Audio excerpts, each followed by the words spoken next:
समस्त हित परिकर हम पर बहुत कृपालु है। हमें इस विचित्र आकर्षणमयी माया से बचने का अवसर मिला है। इसे छोटी मोटी मत समझ लेना। भगवान के वचन है, मम माया दुरत्यया। ऐसी दुरत्य है कि केवल भगवान की शरण ही तुम्हें बचा सकती, बस दूसरा कोई उपाय ही नहीं है। जितना उपाय है वो सब मायाकृत ही है, हम समझ नहीं पाते। हमारा अंतःकरण माया में, इंद्रियां माया में, शरीर माया में, हम फंसे इसी जाल में हैं। इंद्रियों के विषय की इतनी महत्ता मन में बैठी है और मन की तन्मयता इतनी अपने स्वीकार किए हुए है कि किसी भी कोने में ना श्री जी का स्थान है, ना प्रभु का स्थान है, ना धर्म का स्थान है। पूरा का पूरा अंतःकरण विषय ने अधिकार कर लिया है। अब जब तक हम सत्संग का हृदय में मनन करके और विधि निषेध का पालन नहीं करेंगे, तब तक हृदय में वो भरा ही रहेगा। जहां अवसर आएगा वो परास्त कर देगा। इसलिए रोज सत्संग जो हमें ऐसी पावन भूमि में बैठकर सुनने को मिलता है, उस पर महत्व हो जाए कि हमारे ऊपर बड़ी कृपा है। जब द्रवहि दीन दयालु राघो तो साधु संगति पाई है। पर ये विषय इतना प्रबल है, अगर आपने इंद्रियों के सुख की प्रधानता कर ली तो फिर ऊसर बीज बये फल जथा, वृथा, बेकार हो गया। ऊसर में बीज बोना जैसे बेकार हो गया, ऐसे ही ममता रत सन ज्ञान कहानी, अति लोभी सन विरति बखानी, कामी सम जिमि हरि कथा, ऊसर बीज बये फल जथा। संसार में आसक्त है उसे ज्ञान की बातें सुनाओ, जो अत्यंत लोभी धन में आसक्त है उसे वैराग्य की बातें सुनाओ, जो कामी पुरुष है उसे भगवान की चर्चा, भगवान की रूप माधुरी, लीला माधुरी, धाम नाम सब कह रहे व्यर्थ हो जाता है। ऊषर में जैसे बीज बोना व्यर्थ हो जाता है, ऐसे ही ये सब व्यर्थ हो जाता है। 10 वर्ष का सत्संग और इंद्रिय भोग की प्रीता हृदय में छुपाए रखना, वो 1 मिनट के कुसंग से नष्ट हो जाएगा। इंद्रिय भोग की प्रीता यदि आपने ऑपरेशन करके हृदय से निकाला नहीं तो ये नसूर है, ऐसा नासूर अंदर ही अंदर ये गंदगी फैलाता रहेगा। सत्संग में कई बार चर्चा प्रायः यही होती है, आप मन नहीं हैं, आप इंद्रिय नहीं हैं, इंद्रियों के भोग आपके नहीं हैं। पर जब आप बार बार वही मांगते हैं, वही भोग, तो भगवान छोड़ देते हैं। इस संसार रूपी बगीचे में देख लो, शब्द स्पर्श रूप रस गंध भोग के देख लो। फिर जब त्राहिमाम करोगे फिर रास्ता खुला है। समय बर्बाद करना, अंतःकरण मलिन करना और अपने को दुर्गति में फंसा लेना, पर समझ कहां आती है? वही विषय भोग दृष्टि में आ रहे हैं, वही नाना प्रकार की वासनाएं हमारे हृदय में कूद रही हैं। सीधा उपाय है वासना नष्ट करने का, नाम जप करो, वाणी जी का गायन करो, भगवत चर्चा सुनो, बार बार सुनो, हृदय में उसका मनन करो, खाली हृदय बिल्कुल मत रखो, श्री जी की सेवा में लगो। देखो कहां तुम्हें कौन परेशान करता है। ये हम अपने जीवन का अनुभव कहते हैं। काम आदि की स्फुरणा होती है, वो भी जब तक भगवत साक्षात्कार नहीं हो जाता। स्फुरणा ऐसे खत्म। अगर वो टिक रहा है तो आप उसको आदर दे रहे हैं, और कोई आश्रय है, कोई दृश्य आश्रय है, कोई व्यक्ति आश्रय है, कोई क्रिया आश्रय है, देख लीजिए। अगर आपने अपने मन के विकार को कोई आश्रय दे रखा है तो कोई नहीं बचा पाएगा। ये शब्द लिख लो, कोई नहीं बचा पाएगा। क्यों? क्योंकि आपने बचने का उपाय नहीं किया ना। आपने तो बचाव पक्ष को ठुकरा दिया और अपने मन पक्ष को स्वीकार कर लिया। तो मेरे स्वामी का ये भी खेल है, खेलो, जाओ, भोगो। ये नरक यंत्रणा, बार बार जन्म मरण, ये दुख, ये भोगो। तुम्हारी राजी है, तुम्हें मनुष्य शरीर मिला है, तुम्हें स्वतंत्र कर दिया है, जो चाहो कर्म करो, चाहे परम पद का कर्म करो या नरक का कर्म करो, तुम्हारे लिए स्वतंत्रता दे दी भगवान ने। तो हर उपासक से प्रार्थना है, आप अपने हृदय को देखिए। हृदय में विषय का स्फुरण होना ये कोई खास बात नहीं है, ये बड़ी ऊंचाई तक स्फुरण होता है। आप लोग अभी उस ऊंचाई को नहीं देखा है। स्फुरण ऊंचाई तक होता है जब तक तत्वबोधात्म साक्षात्कार या भगवत प्राप्ति नहीं हो जाती, तब तक स्फुरण होता है। स्फुरण अगर हम उसके चिंतन में लग गए तो संकल्प रूप धारण करता है। अगर संकल्प बन गया तो संबंध और क्रिया हो जाती है। संबंध और क्रिया हुआ तो पूरा अंतःकरण मलिन हो गया। इसे आप समझ ही नहीं पा रहे। आप मनोरंजन, इंद्रियजन्य विलासिता के इस जाल को नहीं देख पा रहे। पक्षी दाना देखता है, जाल नहीं देखता है। ध्रुवदास जी कह रहे, विषय चुगा जिन चुगय मन, चुगत कछुक सुख होए, फिर फांसी ऐसी पड़े ताम सम दुख न कोय। मान लीजिए आपको केवल विषय सुख दिखाई दे रहा है, लेकिन वो दाना डाला गया है आपके लिए। जाल में फंसोगे, बहेलिया मार देगा तुम्हें। ये काल रूपी बहेलिया विषय रूपी दाना डाल के ममता आसक्ति रूपी ऐसे फंदे में फांस लेता है। बार बार मृत्यु, बार बार जन्म। कैसे समझाएं? आप समझना ही नहीं चाहते तो कैसे समझाएं? बड़े सौभाग्य से मार्ग मिला है ये। ना धाम की निष्ठा, ना गुरु निष्ठा, ना इष्ट निष्ठा, ना भजन निष्ठा। हम देखते हैं एक क्षण विषय संयोग के लिए अनंत जन्मों की बिगड़ी सुधारने वाले धाम को छोड़ दिया। एक क्षण विषय सुख के लिए अनंत करुणामय लाडली जी के चरणों का आश्रय छोड़ दिया, गुरुदेव को छोड़ दिया। प्रभु को कहां स्थान है? बड़ा आश्चर्य में। तभी हम विचार किया करते थे एकांत में कि जो भगवत प्राप्त हो गए उनकी तो इतनी सामर्थ्य, पूरे विश्व का कल्याण कर सकते हैं, फिर वो छुपे छुपे क्यों घूमते हैं? क्यों नहीं समाज में उतर करके सबका मंगल कर देते हैं?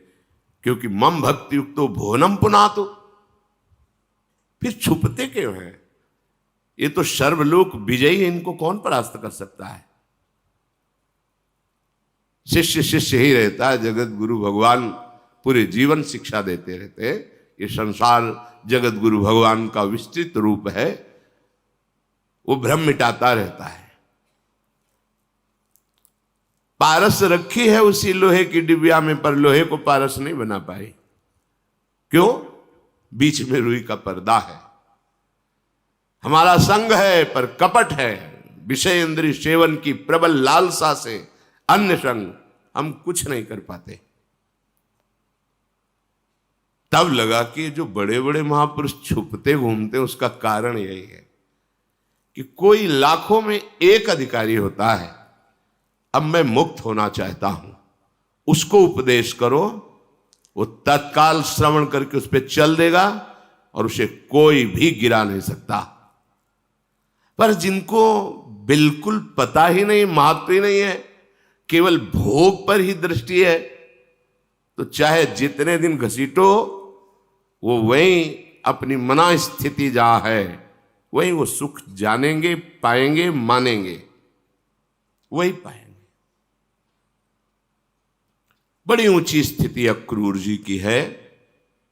मथुरा से जब वृंदावन आते हैं प्रभु को लेने के लिए श्री कृष्ण बलराम जी को, तो वहां भगवान शुकाचार्य वर्णन करते हैं।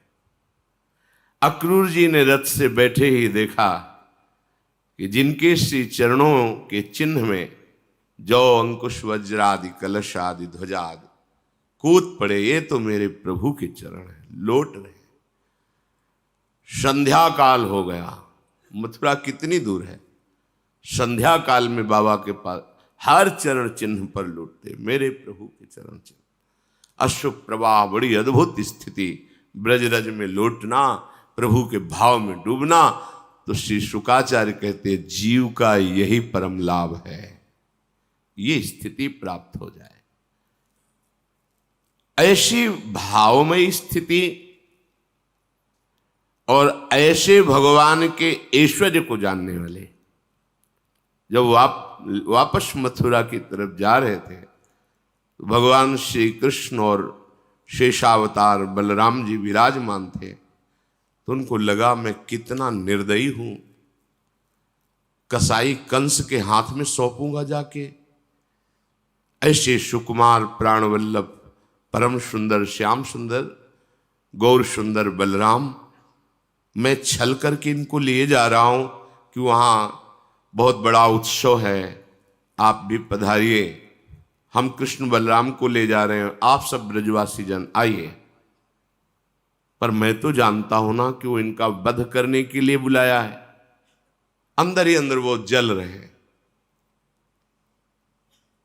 ब्रह्महृदय में जब पहुंचे यमुना जी के पावन तट पर, अक्रूर घाट जहां है, उनका प्रभु मैं स्नान करना चाहता हूं। हाँ हाँ कीजिए स्नान। जे भी डुबकी लगाई, देखा अनंत फणधारी भगवान शेष की सैया पर, अनंत वैभव संपन्न भगवान विश्राम मुद्रा में। ये क्या? फिर सर ऊपर किया तो देखा कि रथ में श्री कृष्ण बलराम बैठे मुस्कुरा रहे। फिर नीचे देखा तो फिर प्रभु का ऐश्वर्य। बाहर निकले, प्रभु ने कहा कुछ आश्चर्य में देखा क्या? आपकी मुखाकृति कह रही चाचा जी कि आप कुछ आश्चर्य में देखा। बोले प्रभु सर्वाश्चर्य में आपको देख रहा हूं, तो अब आश्चर्य बकाया क्या रह गया? देखा ना भगवान के वैभव को। और वही जब स्यमंतक मणि पर प्रभाव, उसकी महिमा, तो वही स्यमंतक मणि लेकर के आप काशी चले जाते हैं, प्रभु द्वारिकाधीश से दूर। यद्यप वहां धार्मिक कार्य ही करते हैं, यज्ञ आदि करते हैं, वो भी भगवान की आराधना आराध्य देव से दूर रहकर भगवान ने बलराम जी और सत्यभामा के भाव को पुष्ट करने के लिए बुलाया और कहा चाचा जी मुझे पता है आपके पास स्यमंतक मणि है और आप उसी के प्रभाव से प्राप्त ऐश्वर्य से बड़ी बड़ी यज्ञ कर रहे हैं, मुझे चाहिए नहीं, पर आप दिखा दीजिए सत्यभामा और बलराम जी को, तो उनको विश्वास हो जाएगा। नहीं दिखा रहे थे। हमें पता है आपके पास कपड़े में लिपेटी हुई रखी, आप दिखा दीजिए। फिर दिखाया, हाँ आप अपने पास रखिए। इस चरित्र से हमें शिक्षा मिली। इंद्र नीलमणि प्रभु श्याम सुंदर और गौर सुंदर बलराम जी, इन महाप्रभुओं के वैभव को जानने पर भी स्यमंतक मणि का महत्व बना रहा। इसका मतलब मम माया दुरत्या है। भगवान की माया कितनी दुरत्य है, बड़ा सूक्ष्म। भगवान शंकरषण का साक्षात्कार करने वाले दिव्य विमान प्राप्त है और भगवान शिव के पास विमान पे बैठ के जाते हैं और असभ्य वर्ताव वो करते हैं। फलस्वरूप जगदम्बा शाप देती है और वृत्तासुर नाम के दैत्य के रूप में परिणित हो जाते हैं। बड़ा विचारणीय विषय है। साधु समागम, भगवत साक्षात्कार और कहीं उद्दंडता बची रह जाए, बड़ा आश्चर्य की बात। नारद जी जैसे महापुरुष का उपदेश, भगवान शंकरषण, उनका साक्षात्कार और भगवान शिव के प्रति अभद्र व्यवहार, ये शास्त्र के जो इतिहास है, जो चरित्र है, उनसे शिक्षा ग्रहण करने के लिए ही तो कथन श्रवण होता है। अहम, अगर अहम बकाया रह गया तो बात बनती नहीं। जहां ऐसी उत्तम स्थिति, वहां वृत्तासुर के रूप में जन्म ले रहे, भजन का नाश नहीं होता। अंतिम समय में भगवान से प्रार्थना कर रहे हैं कि मेरी ये जो गति हुई उसका कारण है कि मैं बराबर साधु संग नहीं करता रहा, इसलिए हे हरे, आपके दासों के दास की दासता मुझे प्राप्त हो, बस यही मुझे प्रदान कीजिए। मैं इतना अपने को अनुभव करूं, जात पक्षायु मातरम खगा, जैसे पंखहीन बच्चा मां की बाट जोता, बस केवल मैं ऐसे अपने को साधनहीन, बलहीन, किसी योग्य न समझकर आपको पुकारता रहूं। यह अनुभव हुआ अंत में उन्हें। ये जितने पावन चरित्र सुनाए जाते हैं, इन सबसे बल मिलता है, आंतरिक सुधार होता है। पर आप करना चाहें तब रोज सत्संग हो। एक सत्संग आपका परम कल्याण कर सकता है, क्योंकि भगवत कृपा से कोई ऐसा सत्संग नहीं जिसमें सिद्धांत न हो, और सिद्धांत श्रवण कर लिया तो जो चरित्र है महापुरुषों का, वो तुम्हारा पावन चरित्र बन जाएगा। इसलिए यहां से बड़े बड़े महापुरुष हाथ मलते हुए चले गए। कोई स्वीकार ही नहीं करना चाहता, और ये बिना स्वीकृति के अध्यात्म का रंग चढ़ता नहीं है।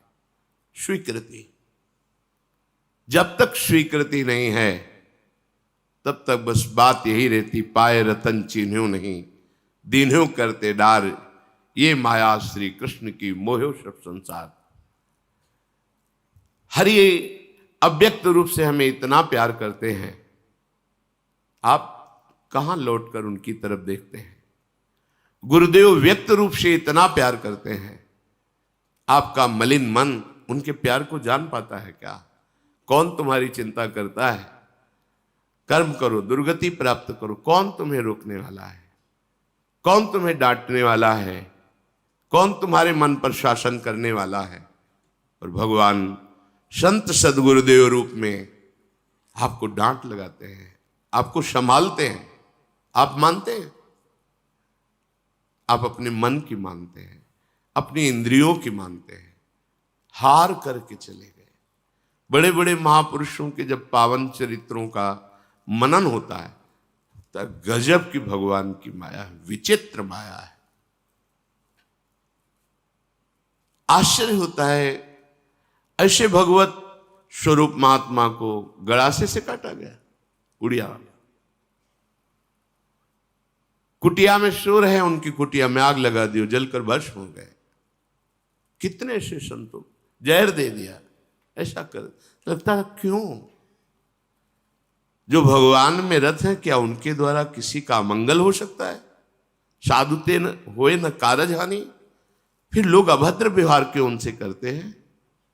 वो किसी का कटु व्यवहार, किसी का मंगल नहीं, हर चेष्टा उनकी परम मंगल करने वाली। फिर क्यों? संतों को बंधन, संतों को दंड, संतों को प्रहार, अपमान क्यों मिलता है? जो भगवत आनंद प्रदान करने के लिए अपने जीवन को समर्पित किए हैं, ऐसा क्यों होता है? ठीक, हरि तेरी गति लख न परे। अगर वो परम कृपालु हैं तो उन्हीं का ये रचा हुआ इंद्रजाल है। दोनों पक्ष जोरदार हैं। मम माया दुरत्या तो ममैवांशो, दोनों प्रभु के हैं। अब बात मान लो संत सदगुरुदेव की तो पछताना नहीं पड़ेगा। नहीं, आगे समय आ रहा है, तुम्हारा मन तुम्हारे हाथ में नहीं होगा और तुम्हें परमार्थ का कोई साथ देने वाला नहीं मिलेगा। विश्वास कर ली, ये बहुत हृदय की बात कह रहा हूं कि जितनी श्वासें हैं, जितने को लाभ मिल जाए मिल जाए। अगर वो 10 बार भी राधा राधा कहता है तो हमारा जीवन सार्थक हो जाएगा। अगर वो व्यसन छोड़ देता है, भगवत मार्ग में चलता है, तो मानेंगे कि हमारा मनुष्य जन्म और साधु वेश धारण करना सार्थक हो गया। ये उद्देश्य है। इंद्रियों को, मन को बस में करके परब्रह्म में लगा के कुछ भी किया जा सकता है, पर वो अपने में किया जा सकता है। जब आप साथ ही नहीं देंगे, अपनी इंद्रिय, अपने मन, अपने विचार, अपनी भावना हमारी भावना के अधीन नहीं करेंगे, तब तक कैसे चल सकता है? असमर्थ हो जाते हैं। इसीलिए भगवान का भी अवतार हुआ, आचार्यों का अवतार हुआ, बड़े बड़े सिद्ध पुरुषों का अवतार हुआ, पर हम जैसे नीच प्राणियों का कल्याण नहीं हो पाया। क्यों? मनमानी नहीं छोड़ पाए। बात बस इतनी, मनमानी नहीं छोड़ पाए। ये महापुरुष तो आए ही संसार में और हैं भी। ये जगत खाली नहीं रह सकता। हाँ, एक समय आएगा जब नहीं होगा, तो कलिकाल का घोर स्वरूप होगा, जब महान अत्याचार होगा। अभी ऐसा नहीं कह सकते कि हमारी पृथ्वी भगवत प्रेमियों से शून्य, ऐसा नहीं है। अभी है, उन्हीं के बल से चल पा रहे हैं, नहीं तो लड़खड़ा के गिर जाए। आप सबसे प्रार्थना है, जो भी सत्संग सुन रहे हैं, आप भाग्यशाली हैं।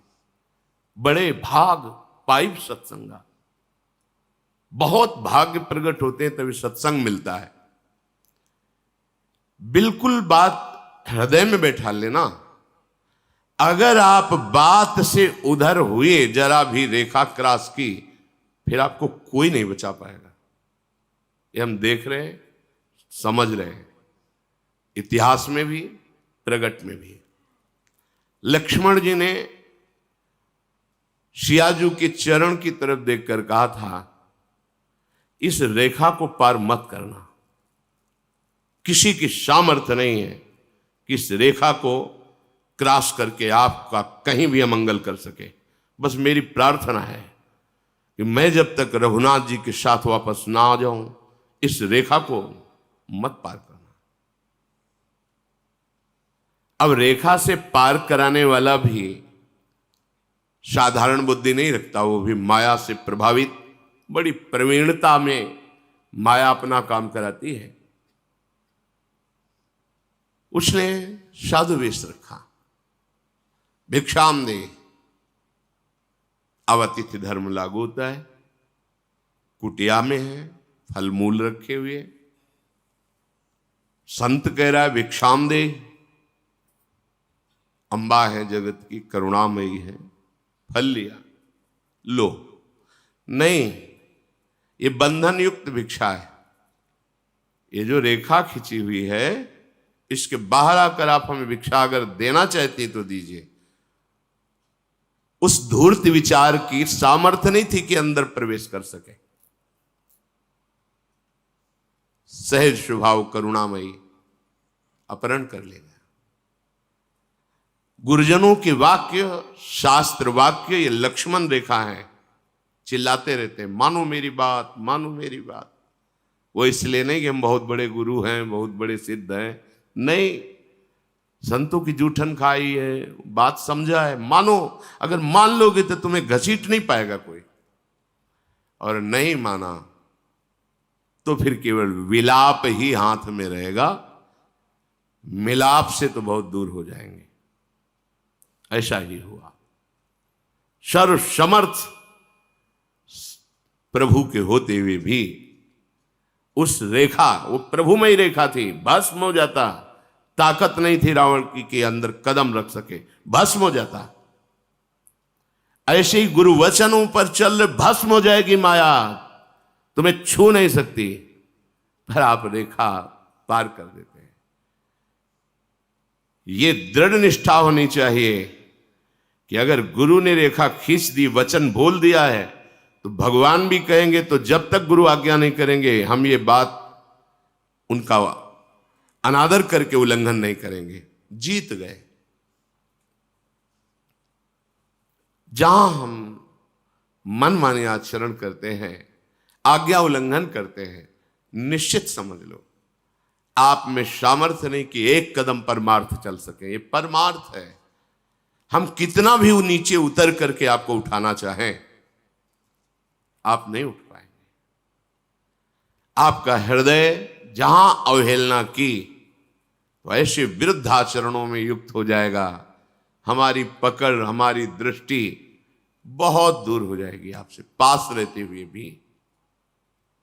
इसलिए प्रार्थना है, आप अभागी नहीं हो, आप भाग्यवानों की पंक्ति में हो। जिन भोगों को संसार के भ्रमित जीव भोग कर गर्व कर रहे हैं, उन भोगों से प्रभु ने तुम्हें बचा लिया है। अब उनकी तरफ मत झांको, हृदय में विश्वास करो तो इसी जन्म में हमारा काम बन जाएगा। नहीं, जन्मना मरना ये अविनाशी शरीर नहीं। अभी तो तुम जवान हो, स्वस्थ हो, तुम्हें प्रमाद घेर रहा है। आगे आगे ऐसे भयानक रोग होंगे तुम्हारे शरीर में, ऐसी भयानक परिस्थितियां आएंगी, जीना मुश्किल हो जाएगा। अगर भगवद आश्रय लिए है तो कोहरे जैसा एक क्षण में वायु आएगी, हट गया कोहरा, फिर निर्मल। अपना सर्वनाश करने से आप अपने आप को बचा लीजिए। कोई दूसरा तुम्हें नहीं बचा सकता। तुम बच तभी सकते हो जब आप वचन का पालन करो। भगवान अर्जुन जी से यही कहा है, आप अपने द्वारा अपना उद्धार कर लीजिए। ये जीता हुआ मन ही मित्र है और विषय में आसक्त मन ही दुश्मन है। और आप मन में तदात्म हैं। अब समस्या ही समस्या है। रोज सत्संग में कहते हैं मन को देखो, मन से थोड़ा अलग हो, मन की जलन को सहो, आगे बढ़ जाओगे। पर कौन सुनता है? क्योंकि जवान शरीर, स्वस्थ शरीर, भोगों की प्रबल लालसा, लगता है तो बाबा जी में बोलते ही रहते हैं। जब जैसा मन आया वैसा हम आचरण करते हैं और सत्संगी कहलाते हैं। सत्संगी, बाहर से सत, अंदर से सत, तब सत्संगी। थोड़ी देर सत्संग में बैठ गए, असत पुरुषों का संग, असत वृत्तियों का संग, कहां सत्संग? सत्संग तो भक्ति कर दीप प्रेम कर बाती प्रज्वलित करता है। और तुम्हारे अंदर वासना की बाढ़ आ रही तो सत्संग कहां गया? कहां है सत्संग? तुम्हारे जीवन में सत्संग का महत्व क्या है? एक सेठ जी रोज सत्संग सुनते थे 20 साल से। किसी कार्य से उनको बाहर जाना पड़ा, लड़के से कहा हमारा नियम है रोज सत्संग सुनना, तो आज तुम सत्संग में चले जाओ, 2 दिन का कार्य मैं करके आता हूं। सत्संग में गए तो उन्होंने सुना गौ महत्व कि यदि गाय हरा तुम्हारा खेत खा रही या तुम्हारा अन्न खा रही है तो उसे दंडित मत करो, 2-4 मुंह पा लेने दो। हमारा शास्त्र बड़ी भावना रखता है, बड़ा महत्व रखता है। वो भोला सत्संग को सुना वैसे। अब उसकी परचून की दुकान थी, आटे की बोरी, दाल की बोरी, ऐसे सब लगी थी। दूसरे दिन कार्य करके जब पिता आया तो 2-3 गायें उसमें वो इंतजार कर रहा, थोड़ा पालें फिर। वो आके डंडे से मारा, भगाया उनको, कहा तू मूर्ख जैसा बैठा है, हाका क्यों नहीं? उनका सत्संग में हमने सुना था। अरे बोले 20 साल से सत्संग सुन रहा हूं, केवल सुना जाता है, बस एक दिन गया तो ये सब, ये हमारा सत्संग श्रवण 20 साल से सुना, नियम भंग नहीं होना चाहिए, बस सुनना है, ना मनन करना है ना आचरण में उतारना है। क्या फर्क पड़ेगा? विचार करके देखो। ऐसे अपराध करते रहोगे तो क्या तुम्हें भगवदानंद की अनुभूति होगी? क्या भगवत प्राप्ति के मार्ग में चलोगे? इसलिए सावधान हो जाओ। बहुत ये दुर्गम मार्ग है संसार, तुम्हें नहीं समझ में आता। ये फंसा लेगा तब तुम्हारे पास कोई छूटने का उपाय नहीं रहेगा। अभी छूटने के लिए हरि ने थोड़ा सा अवसर दे दिया, निकल जाओ। सांकरी गली, प्रेम गली अति सांकरी, तामे दोनों समाए। इसमें कुछ भी थोड़ा सा भी भार लेके नहीं चल सकते। एकमात्र केवल वचन आधार, वचन अधीनता, ये मार्ग आपको सरल हो जाएगा, सहज हो जाएगा, आपके घर की बात हो जाएगी। मान लीजिए वचन अधीनता, जाति पाति कुल कर्म धर्म व्रत संस्कृति हेतु, ऐसा संस्कृति का हेतु है, यह अविद्या है। केवल वचनाधीनता। अब जो कहें करें हम सो ही, बस पार हो जाओगे। तुम्हारी क्रिया से नहीं, कृपा से। पर पार होना कौन चाहता है? हम यही देखते, पार होना कौन चाहता है?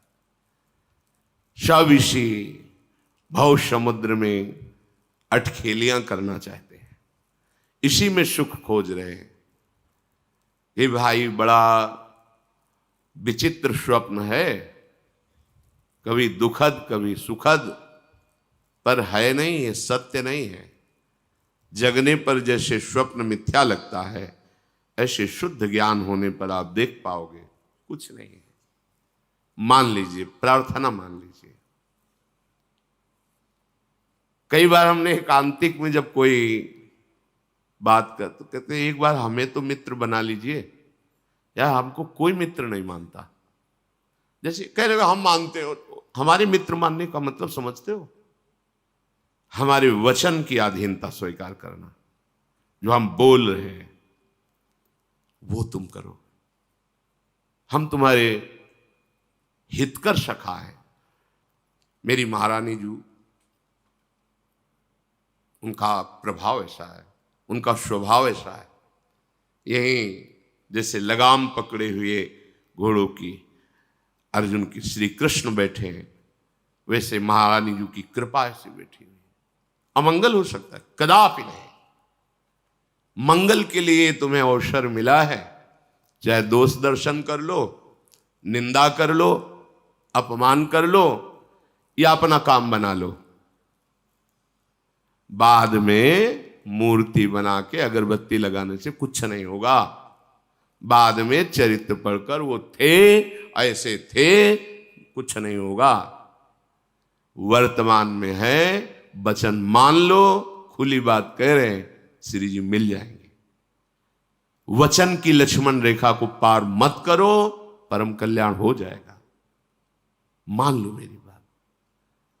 यदि आप इस बात को स्वीकार कर ले तो सच्ची मानो, कोई माया नहीं, कोई आकर्षण नहीं, कोई आपको परास्त नहीं कर सकता। जब आप आज्ञा उल्लंघन करके किसी व्यक्ति से, किसी क्रिया से, किसी पदार्थ से अपना संबंध मान लेते हैं और अवज्ञा कर देते हैं, तो वही ठूंठ का भूत खड़ा हो जाता है और फिर तुम्हारा भय, विषाद, शोक, हर्ष, जन्म, मृत्यु, ये भ्रम शुरू हो जाता है। कैसे तुम्हें समझाएं? ये अध्यात्म हृदय का विषय होता है। जब तक तुम आज्ञा स्वीकार करके इस जलन को सहकर आगे नहीं बढ़ोगे, तब तक कोई भी महापुरुष कुछ भी नहीं कर सकता। अगर किसी के ऊपर ऐसा कुछ प्रकट होता है तो वो जल करके उनकी आज्ञा पर चला है। पढ़ लेना चरित्र किसी का, उनकी अधीनता, उनकी वचन के अनुसार अपने जीवन को जला के राख कर दिया, फिर वहां सब कुछ प्रकाशित हो जाता है। संकल्प जाकर वापस लौट आता है। जो वचन का पालन नहीं करता तो उनकी करुणा से वो संकल्प जाता है, वो कृपा जाती है, वो वापस हो जाती है। वचन के अनुसार चल रहे हो तो हम आपको अपने जीवन की बात कह रहे हैं। कोई समझाने वाला नहीं था हमें प्रभु के सिवा, कोई समझाने वाला नहीं था। ऐसी विपत्तियां कि तुम सोच भी नहीं सकते। भयंकर वर्षा हो रही, सर्दी का समय है, एक भी वस्त्र नहीं, शरीर कांप रहा है, नगर में जा नहीं सकते, जवान शरीर है कि हम किसी घर में जाके कह दे कि आज मुझे रख लो, कौन रखेगा? किसी वृक्ष का आश्रय, गंगा किनारा है, 10 किलोमीटर, कोई नगर नहीं, पूरी रात कांप रहे हैं।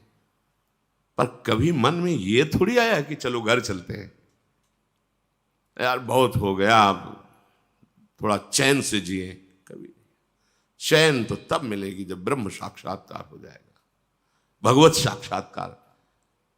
थोड़ा जीवन नहीं कि महीने 2 महीने जीवन हो, लंबा जीवन। यौवन अवस्था में जहां भोगों की बाहुल्यता का, वहां ब्रह्म साक्षात्कार की आग लगी थी। ये 4 दिन की चांदनी आज जुड़ गई है तो तुम्हें लग रहा है कि इसका कोई महत्व, इसका महत्व तो बहुत पहले ही भस्म हो गया था। ये तो नाटक चल रहा है केवल।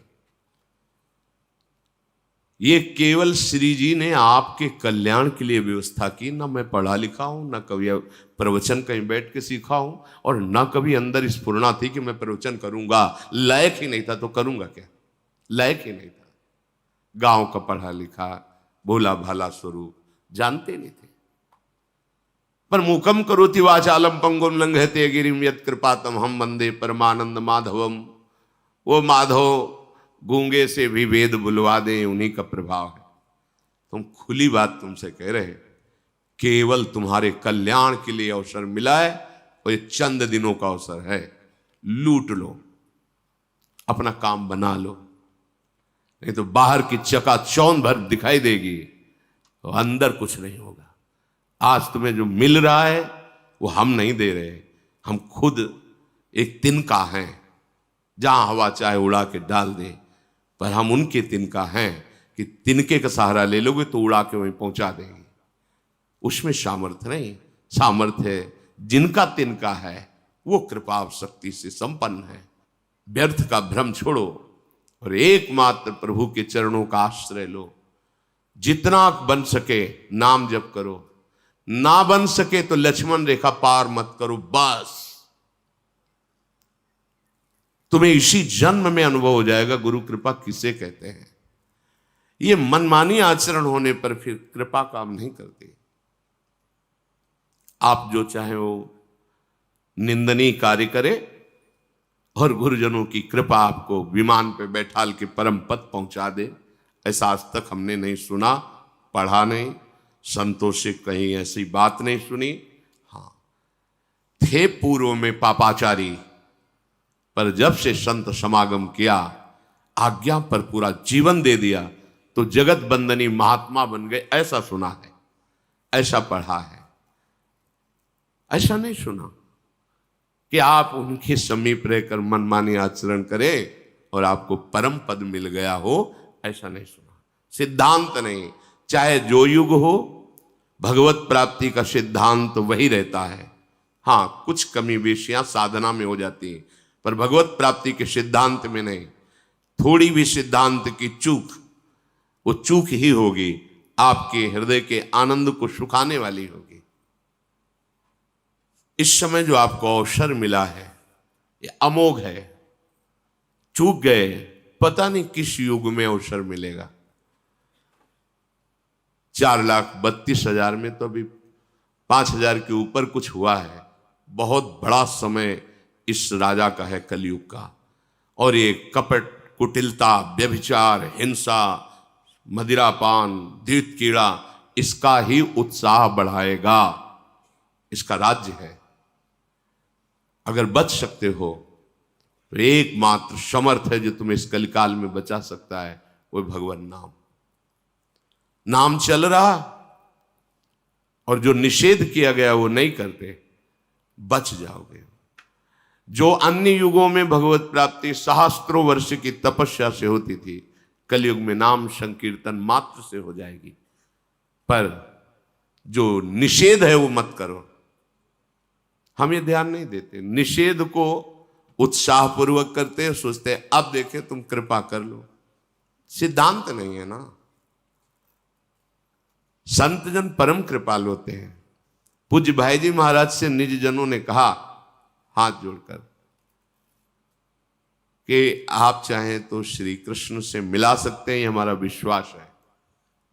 तो उनका भैया अगर हम अपनी चाह की बात करें तो मेरी चाह यही है कि मैं सबको भगवत प्राप्ति करा दूं, सब सुखी हो जाएं।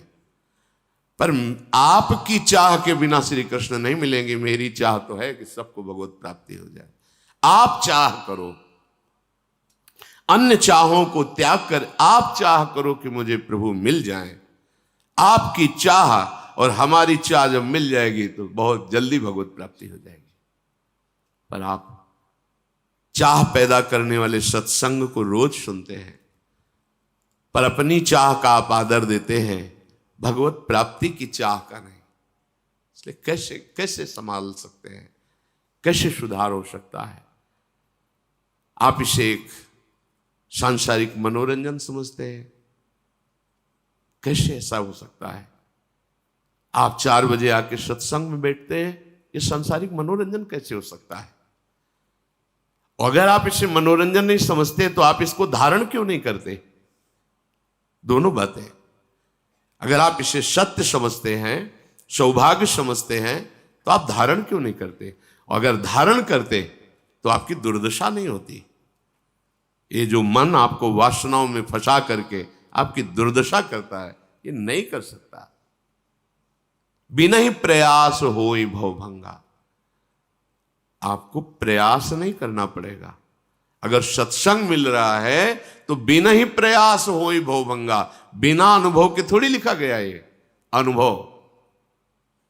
बड़े बड़े व्रत से, नियमों से, तीर्थयाटन से, वेदाध्ययन से, धर्म कर्म से जो बात नहीं बनती वो सत्संग से बन जाती है। आपको सत्संग मिल रहा है, परिवर्तन नहीं, फिर हमारी बात समझ में नहीं आती।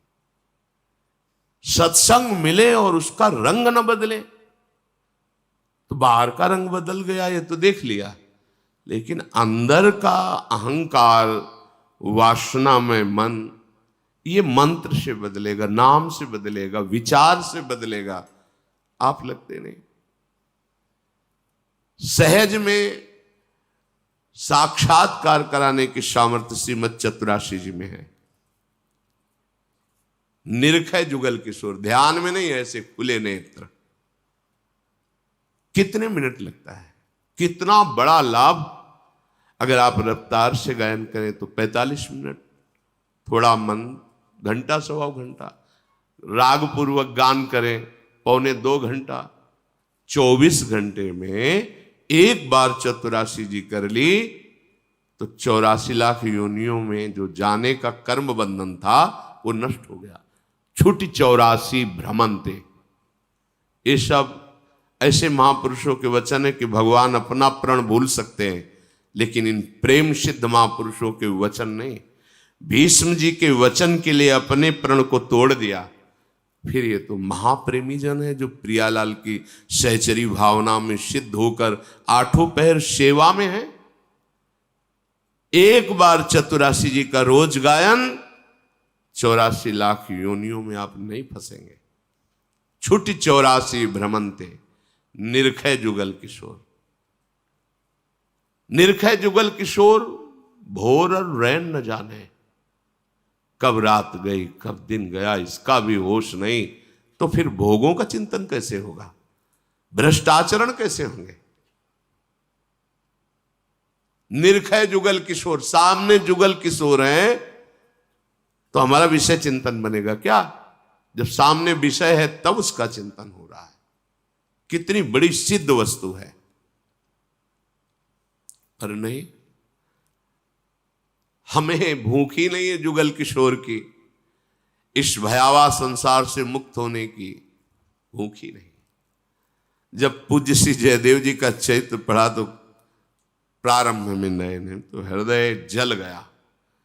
कहाँ थे भगवान जब ऐसे महापुरुष जो रात दिन भगवान के भजन में लगे हुए हैं, किसी ने दक्षिणा दी, जब देखा कि ठग है तो दे ही दिया अपनी तरफ से, फिर भी उन दुष्टों ने उनके हाथ पैर काट कर कुएं में डाल दिया। कहाँ है भगवान?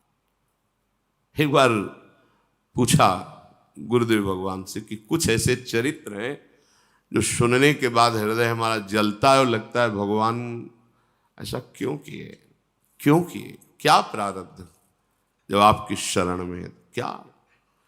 तो श्री जी की सेवा कर रहे थे महाराज जी, तो उनका देखो भजन करो और ये चिंतन छोड़ो, भगवान लीला बिहारी हैं, वो लीला करते रहते हैं अपने आप से अपने आप में। उनकी क्या लीला किस समय कैसे हो रही बड़े बड़े महात्मा नहीं जान पाए। तो भजन करो तुम, भजन, यही उत्तर मिला था हमें। भजन करो, बस शांति से भजन करो, ये चिंतन ही मत करो। हमें नहीं, बड़े बड़े महापुरुषों के चरित्रों को पढ़ने पर बड़े बड़ों को हुआ। ऐसा क्यों हुआ? अपने गुरु की रक्षा के लिए जा रहे हैं, दोनों आंखें निकाल ली गई, दो महापुरुषों की। रामानुजाचार्य चरित्र में पढ़ा, आंखें निकाल ली गई। एक नास्तिक को भगवत मार्ग का अनुसरण करने के लिए कृपा कर दी। वो घर बुलाता है, उसकी पत्नी खोलता हुआ पानी पूरे शरीर में, पूरा शरीर जल गया। तुकाराम जी का पूरा, विठ्ठल विठ्ठल विठ्ठल, बहुत ताप हो रहा है प्रभु, ऐसे वचन वाणी उनकी पड़ी, बहुत ताप हो रहा है प्रभु। ये क्या है? हम भगवान से पूछते थे क्या है, कई बार हृदय में उनसे, ये क्या है, क्या अपराध बकाया है इनका? एक श्वास भी तो खाली नहीं जाती आपसे, फिर ऐसा क्यों इन महापुरुषों को दुख, क्यों बाहरी प्रहार, क्यों बाहरी यातना इनको? इसका कोई उत्तर नहीं है सही माने में, क्योंकि वो अपने आप से अपने आप में खेलते रहते हैं। उनका हरि तेरी गति लख न परे, करी गोपाल की होए, वो क्या खेलते हैं कि सरस्वती की भी बुद्धि में नहीं आता। अपने लोग तो बहुत छोटे हैं। बस इन किन प्रकारें हम अपने चित्त को प्रभु में जोड़े, निर्णय मंगल में निकलेगा। वही तुकाराम जी सदैव विमान पर बैठकर खूब घंटानाद नाम कीर्तन की ध्वनि के बीच से भगवान के धाम, उसी देह से सदैव भगवान के धाम को गए। ये परमार्थ पथ है, ऐसा सोचा जाए कोई संकट ना आवे, विपत्ति ना आवे, नहीं। जब कोई इस विचार करता है कि हजारों को लेकर चलेंगे प्रभु के मार्ग में, तो टांग तोड़ती माया, टांग तोड़ देती है, उसको असहाय धूल धूसरित कर देती है। और वो भी भगवान के दास है, जैसे भी बनता है घसीट के ही सही पर पाला तक पहुंचाते हैं। पाला होता है ना बीच में, ये खेल है भगवान की माया का। और ऐसा खेल है कि है स्वप्नवत पर सत्य भास रहा है। निकल चलो इस खेल से, बढ़िया अवसर मिला है। नहीं करूंगा कभी किसी का अब तन मन धन से अपमान, सब में सदा देख प्रभु को मैं सदा करूंगा सुच सम्मान। आप ही हो, आप ही हो, अब बताओ आप ही हो।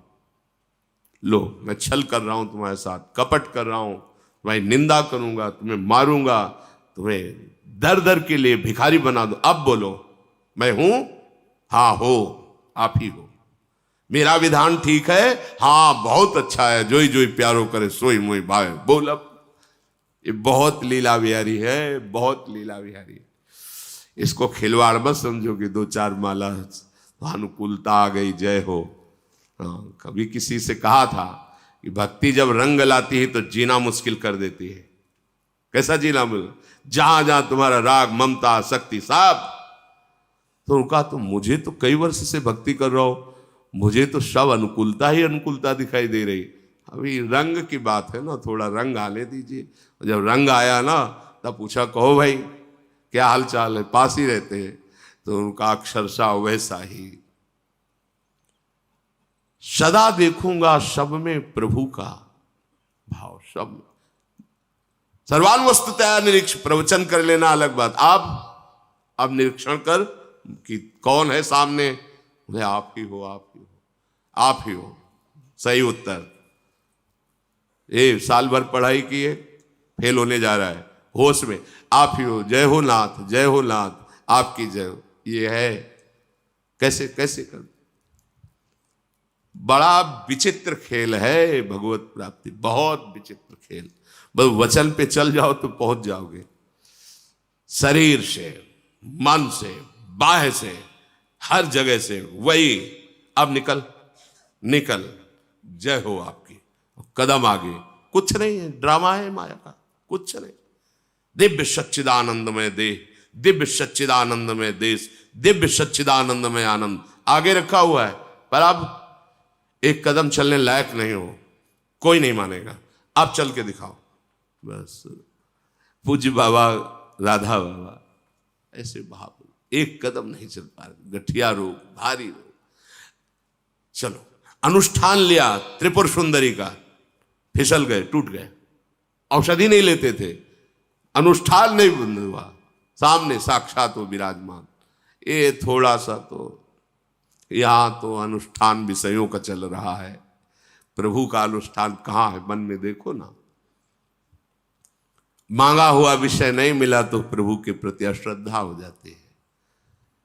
ऐसा लगता है भगवान नहीं, मांगा हुआ विषय नहीं। निश्चय कर लो, हमें पास होना है, फेल नहीं होना है।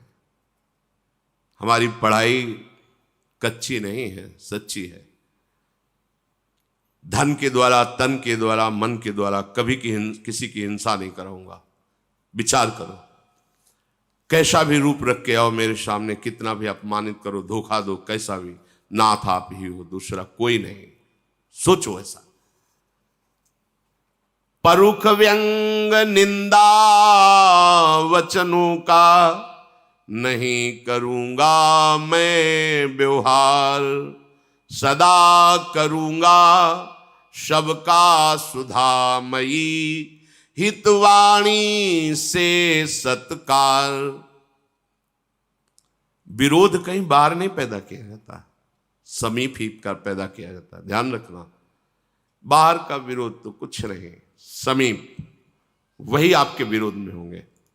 सदैव चलाया है। अब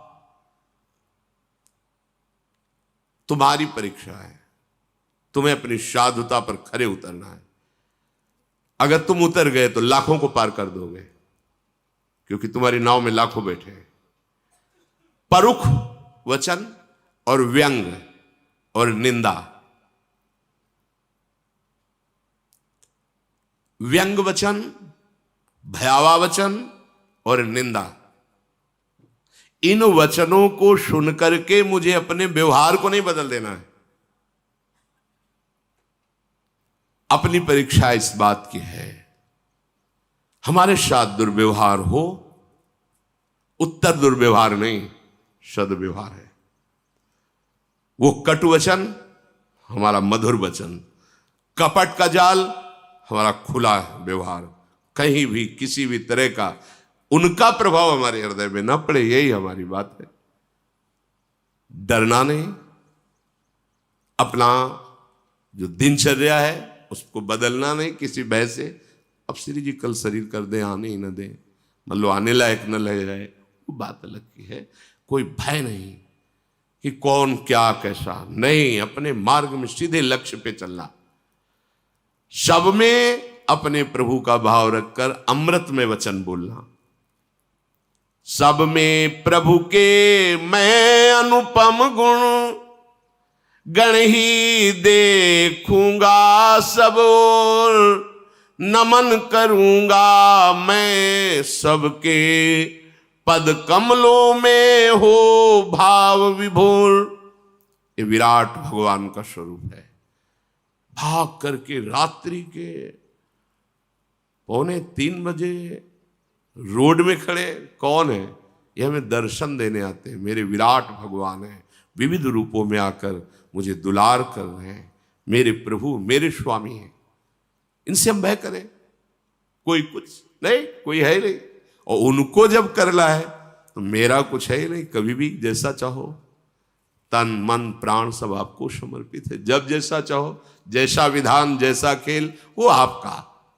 नमन करूंगा मैं सबके पद कमलों में हो भाव विभोर, प्राणी पदार्थ सभी देंगे फिर मुझको नित्य परम आनंद, क्योंकि सभी में दीख पड़ेंगे मुझे नित्य सतचित आनंद। जब हमारी वृत्ति इस तरह की होगी तो भगवत साक्षात्कार करने के लिए पद्मासन नहीं लगाना पड़ेगा, चलते फिरते सबके हृदय मंदिर में वही अपना परम प्रीतम दिखाई देगा। पर ये इस जगह जो परीक्षा होती है, अलग अलग कोटि है, ये बिल्कुल आखिरी परीक्षा होती है, इसे पार करना ही होता है।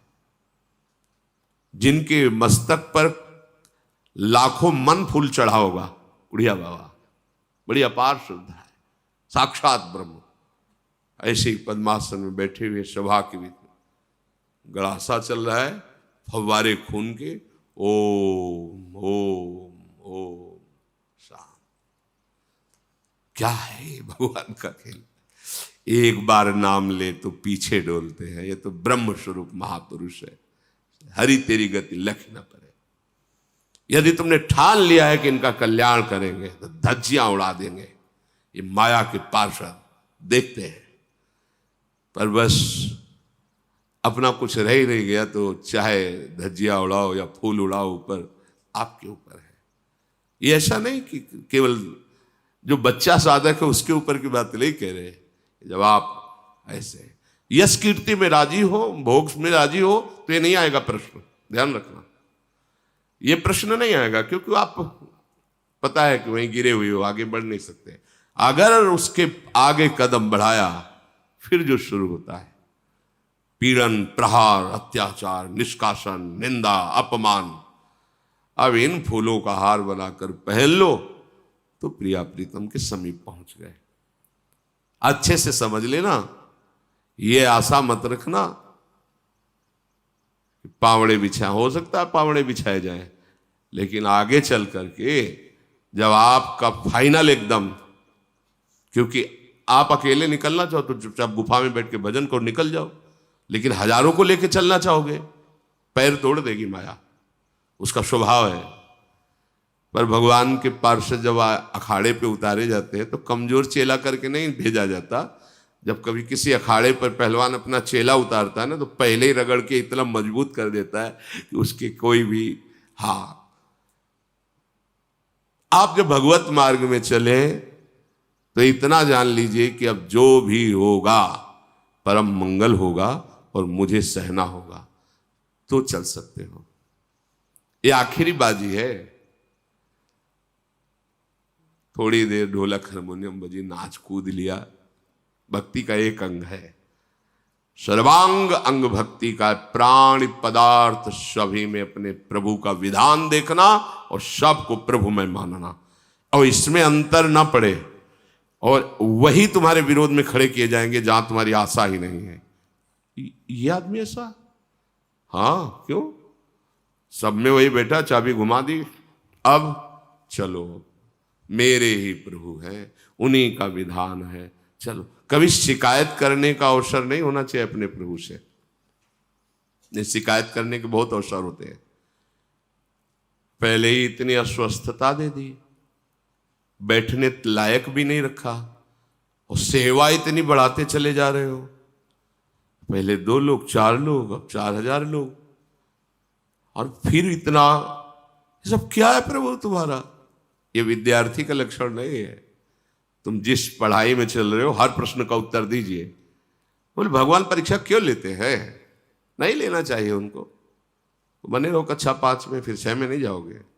6 में जाना है तो फार्म आएगा और उसमें अलग अलग वो भी होते हैं कि तुम्हें टिक लगाना है, इसमें टिक लगाना है, ये हो सकता है कि ये हो सकता है कि ये हो सकता है? कैसे? तुम्हारा अपमान किया, जिसने तुम्हारा अपमान किया, पीटा, उसमें भगवत भाव करके, उसका त्रिकाल में अमंगल न होने पावे, इसमें टिक लगाओ। बोले लगा दिया, बोले निकल जाओ। ये है, ये प्रश्न है, करत जे अनसहन निंदक तिनों पे अनुग्रह करो। इतना भी मन में नहीं आना चाहिए कि देख लेंगे, नहीं आना चाहिए। अगर उनको देख लोगे तो फिर प्रियालाल को नहीं देख पाओगे। आंख झुकाओ, तुम ही हो, तुम्हारा हर विधान स्वीकार है, कभी शिकायत नहीं करूंगा, कदम आगे। इतना तो धैर्यवान बनना ही पड़ेगा भगवत प्राप्ति करने के लिए, पक्का समझो। ये बहुत भ्रमण से बड़े बड़े महापुरुषों को देखा, वहां की सब बातें सुने। अपने लोग थोड़ी प्रश्न में भगवान को उलझना देने लगते हैं, भगवान कैसे क्या। कथा कर रहे हैं, भगवत यश गान करके सबका कल्याण हो, गदाधर भट्ट जी तो सब अनुकूल थोड़ी रहते। कल्याण सिंह जी बहुत श्रद्धा करके, अच्छा अब यहां सुनोगे तुम्हारा कपड़ा बदलने का मन करेगा, घर छोड़ने का मन करेगा, रात दिन भजन करने की भावना बनेगी, ब्रह्मचर्य रहने का, क्योंकि यही सतमार्ग का स्वरूप है। अब वो न तो पत्नी से बोलते, उसको लगा कि ये जो कथावाचक है इन्हीं के संग से हमारा तो जीवन ही लुट गया। वो बात ही नहीं करते थे ब्रह्मचर्य। अब उसने सोचा कि ठीक है, तो हम इन्हीं को देखते हैं पहले जो उपदेश करते हैं। एक भिखारिन को भेजा, गर्भवती थी, इतनी स्वर्ण मुद्रा देंगे, तुम सभा में जाके केवल। वो आई, वो कहा कि पहले तो खूब आते थे और जब ये आया तो आना ही बंद कर दिया, अब इसको कौन देखेगा। तो उनका बैठो आराम से, जिसने दिया है ना वही भरण पोषण करे, तो काहे को चिंता। कितने समर्थ महापुरुष हैं। अरे तुमने क्या कह दिया सभा में। इज्जत और बेइज्जत दोनों भगवत स्वरूप। अब दो विभाग हो गए श्रोताओं में, यार ऐसा तो कभी नहीं हो सकता। एक ने कहा हो भी सकता है भाई, नाटक चल रहा हो, ऐसा भी हो सकता है। और उनमें आपसय में बड़ी व्यथा हुई। गदाधर भट्ट जी को कुछ नहीं, वैसे भगवत चर्चा शुरू की। बैठो बाद में बात कर लेंगे, जिसने दिया वही पालन करे बस। एक बहुत ही श्रद्धावान और प्रवीण बुद्धि के थे कि गदाधर भट्ट जी जान न पाए, इशारे से बुलाया, पीछे सिंहासन से पीछे ले गए, चाकू रखते थे, निकाला। उस समय सत्य बोल, तुझे किसने भेजा है। तो उन्होंने कहा कि कोई कल्याण सिंह है, इसमें कथा सुनने आते हैं, उनकी पत्नी ने इतनी मुद्राएं दी, ये कहा कि आपको ये बस बोल देना है। तो मैं तो भिखारी हूँ, पैसे के लिए बोल दिया, हमें पैसा मिलेगा, हमारा काम चलेगा। बोल बोल सभा में चल के यही बोल। फिर आग गदाधर भट्ट ना ऐसा मत डांटो। कल्याण सिंह ने जे ही सुना हो तो राजपूत थे, पदाधिकारी थे, भागे कि मैं अभी उसको मारता हूं जाके, हमारे गुरु के प्रति ऐसा दोषारोप। वो गदाधर, यही सत्संग का फल है, तुमने सुना, यही सत्संग है। शांत शांत शांत। अपने कल्याण के लिए तुम अगर कमरे में बंद रहकर भजन करोगे तो ज्यादा विघ्न नहीं पड़ेगा। प्रश्न उत्तर आते। अगर किसी के कल्याण का ठेका लिया, धज्जियां उड़ा देगी माया, क्योंकि वो सांप को अपने अंडर में रखे हुए है।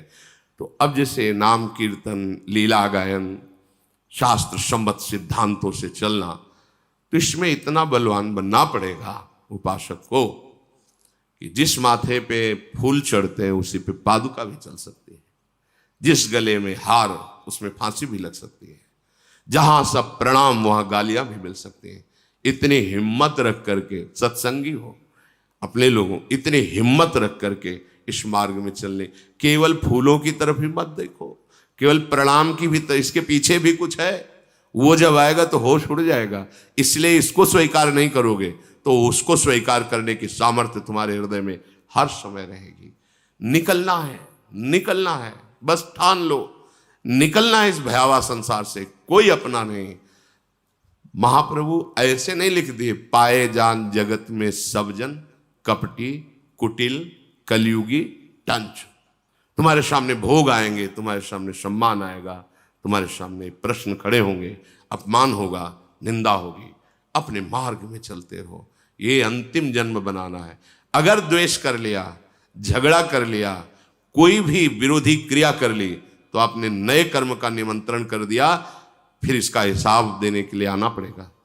आना न जाना तो लेना न देना। मालिक श्री जी पूरा ठीक से समर्पण, ये हम केवल विरक्तों के लिए नहीं कह रहे, सबके लिए कह रहे हैं। ये भगवत मार्ग है, इसको अच्छे से समझ लो, शांत भाव से। मृत्यु से बड़ा कोई दुख नहीं है, और वो आने वाली है सबकी। दिन तिथि तारीख निश्चित है, अपने को पता नहीं, इसलिए हर समय तैयार रहो। या न कोई दुश्मन है, ना कोई दोस्त है। अपना समय श्री जी में लगा दो, ये माया भेजेगी जिससे तुम्हारा श्री जी का चिंतन छूटे और उनका चिंतन हो, चाहे द्वेष में चाहे राग में। ये नहीं होना चाहिए। गंभीरता पूर्वक चलो, निरंतर भजन परायण रहो। हमारा लक्ष्य केवल भगवत प्राप्ति है, ऐसा दृढ़ निश्चय रखो। और शेष रक्षा तो श्री जी ही करती है। योगक्षेमम भाम्यहम। श्री राधा वल्लभ लाल।